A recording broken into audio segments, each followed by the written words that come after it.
चैतन्यचन्द्राय नमो नमस्ते। चैतन्यचन्द्राय नमो नमस्ते। जय जय श्री चैतन्य जय नित्यानंद। जय अद्वैत चंद्र जय गौरभक्तवृंद।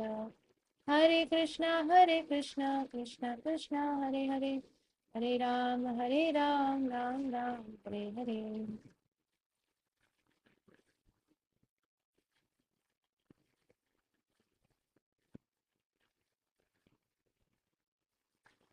Hare Krishna.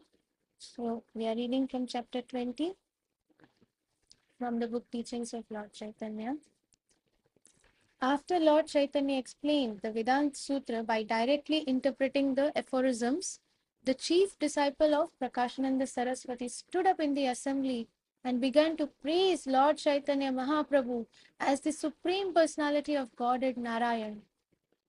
The chief disciple not only very much appreciated the explanation of the Vedanta Sutra by Lord Chaitanya Mahaprabhu, but he publicly stated the direct explanation of the Vedanta Sutra by Lord Chaitanya Mahaprabhu, the direct explanation of the Upanishads and Vedanta Sutra is so pleasing that we forget ourselves and also forget that we belong to the Mayavadi sect. We must admit that Shankaracharya's explanations of the Upanishads and Vedanta Sutra are all imaginary.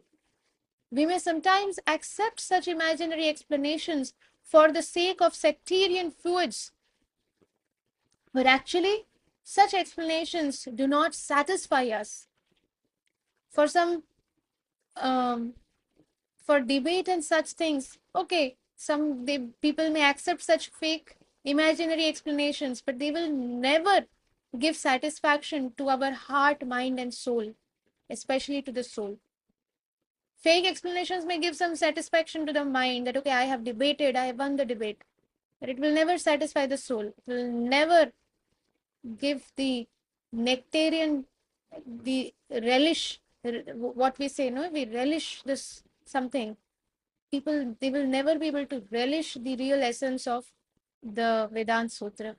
So that is what this disciple of Prakashananda Saraswati is saying here, that such explanations, they, we may accept such imaginary explanations for the sake of sectarian feuds, but actually such explanations do not satisfy us. It is not that one becomes free from material entanglements simply by accepting the order of sannyas. So somebody just, they accept the sannyas order. Okay, now I have become a sannyasi. Everyone come and respect me. Now I should read Vedanta Sutra. Now I have all the knowledge. All these artificial, superficial level of things will not help one to become free from the material entanglements. Still, the person will be entangled in this material world. But if we actually understand the explanations given by Lord Chaitanya, we will be helped. Only then can we become free from real entanglements, really be free from material entanglements. Indeed, Sri Krishna Chaitanya's explanation of the verse beginning Harer Nam, Harer Nam, Harer Nameva Kevalam is pleasing to all of us. There is no alternative to devotional service for the one who wants to attain liberation from the material clutches. Especially in this age, one can achieve the highest liberation simply by chanting Hare Krishna, Krishna Krishna, Hare Hare, Hare Ram, Ram Ram, Hare Hare. In Srimad Bhagavatam 10.14.4, it is stated that when a person abandons the path of devotional service and simply labors for knowledge, his only profit is the trouble he takes to understand the difference between matter and spirit. What does a man gain by just simply laboring for knowledge and by abandoning the path of devotional service? Only the profit is the trouble. All the trouble that he has taken in order to understand all those difficult sutras by himself, to understand the difference between matter and spirit. So all that trouble is the only profit. So which means he will only gain trouble, nothing else, in short.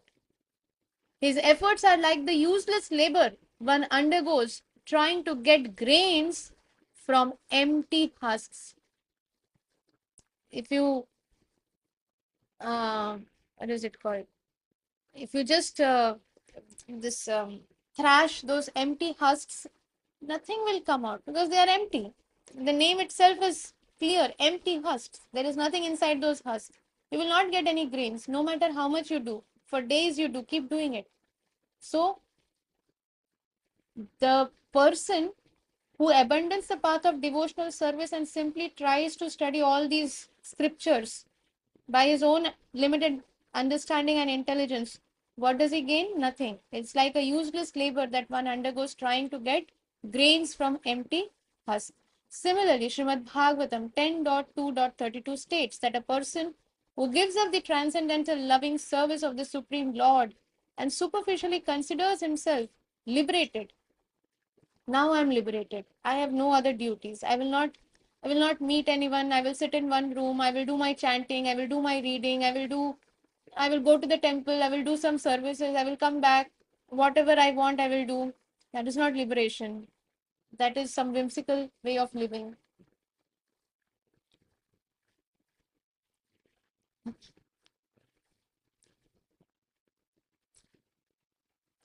Because if a person gives up transcendental loving service of the Supreme Lord, this is very important. We have to do transcendental loving services of the Supreme Lord. Now, if somebody is not in that mood, okay, then continue doing services to the Supreme Lord.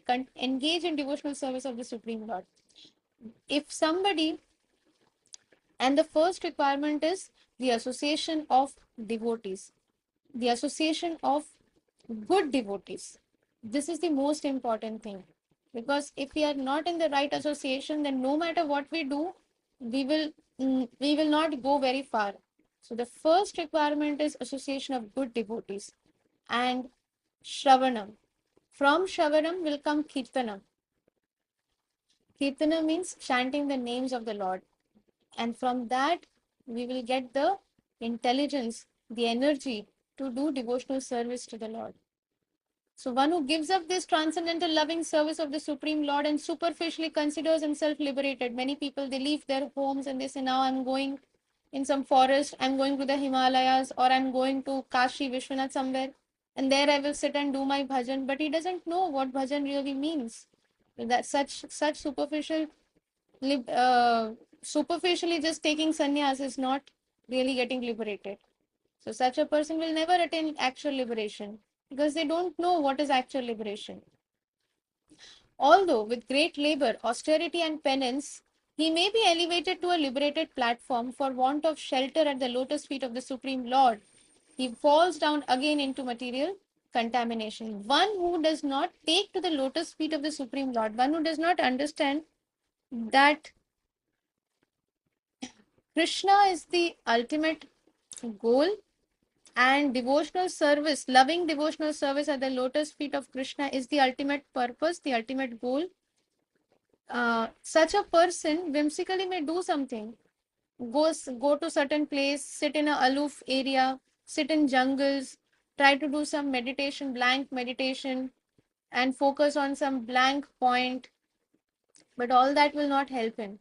So although with great labors, austerity and penance, one may get elevated to the liberated platform, that okay, they are liberated from these pangs of the material senses, of our senses, but because they have not taken the shelter of the lotus feet of the Supreme Lord, therefore what happens? They fall down again into the material contamination. There are so many rishis, so many, we see so many sages who were doing so much austerities and penances. I forgot the name of the rishi, but he went underwater to do his penances, to do his tapasya. And there he sees two fishes mingling among themselves, and seeing those fishes, he gets contaminated. His mind becomes agitated. He comes out of the water and then he wants to get married. He gets married. And so this is the situation that all, and he was not doing these austerities for just few days or something, for ages, few years he was doing these austerities and penances. Just imagine what is somebody to go underwater and do these austerities and penances. We can't even imagine being underwater for even 1 minute. We have to lift our nose up to take breath. So such level of austerity and penances, but ultimately what happens? They fall down into material contamination, because although they may have got that liberated platform, but because they have not taken shelter at the lotus feet of the Supreme Lord, because they have not engaged their senses.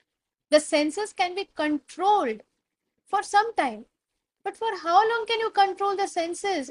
It is not possible to control it forever. Therefore, the contamination will happen. But when we give a higher taste to our senses, we are not trying to artificially control the senses. Don't look, don't hear, don't say anything, don't watch anything. It is not that. Engage our senses in the transcendental loving service of the Lord.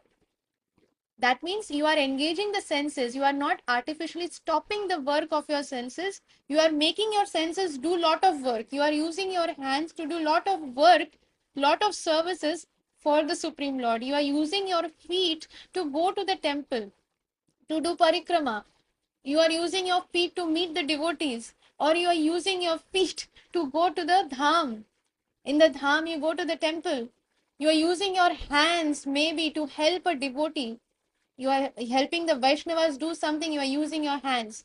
Or you are using your eyes. Let me watch a nice drama. There are so many amazing transcendental dramas from RG Media, Radha Gopinath Media. So if you watch those dramas, these dramas are not performed by some ordinary persons. They are done under the instruction of His Holiness Radhanath Swami Maharaj by wonderful devotees. So these dramas are not ordinary dramas. They are perfect as per the scriptures under the guidance of pure devotees. So you are engaging your eyes to watch these dramas. You are engaging your eyes to do darshan of the deities. You are engaging your eyes to do darshan of the devotees. Or we are engaging our ears in hearing about the Lord. Or we are engaging our ears in hearing from our spiritual master. We are engaging our ears in hearing from Srila Prabhupada. Or we are engaging our ears for listening to kirtans, to the Vaishnav bhajans, but we are not engaging our ears to hear criticism and Gramya Katha or other unnecessary, something that is not connected with Krishna. We don't use our ears for that. So we are engaging our ears we are giving it a higher taste. Good kirtans, good Vaishnav bhajans, good Krishna Katha from bona fide devotees, from right channel. Then we are using our tongue to chant the Hare Krishna Maha Mantra. We are using our tongue to taste Krishna Prasadam. We are using our tongue to speak of what we have heard. Whatever we are hearing, we should do smaranam, and then we should try to find someone or the other where we can also share it. Because the more we share it, okay, if we are not finding anybody, no problem. Stand in front of the mirror and share it to yourself. Speak to yourself whatever we have heard, and then see, okay, I'm telling you, are you able to understand? Are you following it? Ask yourself. So if we are not finding anybody, no problem. Let us share it with ourselves. So as soon as we use our tongue, we are engaging the tongue in the higher taste. So like that. But superficially, if somebody tries to control their senses, then we are bound to fall down if we try to superficially control our senses. Therefore, we have to engage it in the higher taste of Krishna consciousness. So we'll pause here for today, and Krishna willing, we'll continue reading tomorrow again. Thank you very much for your kind association. Panchakalpatruvyascha कृपा सिन्धुभैव च पतितानां पावनेभ्यो वैष्णवेभ्यो नमो नमः. अनंत कोटि वैष्णव वृंद की जय. श्रीमद श्रीलजय पताका स्वामी गुरु महाराज की जय. जगत गुरु श्रीला प्रभुपाद की जय. निताई गौर प्रेमानंदे. हरि हरि हरि बोल हरे हरि बोल श्री श्याम प्रभु की हरी हरी बोल, हरी हरी बोल। all glories to Shri Guru and Shri Gauranga.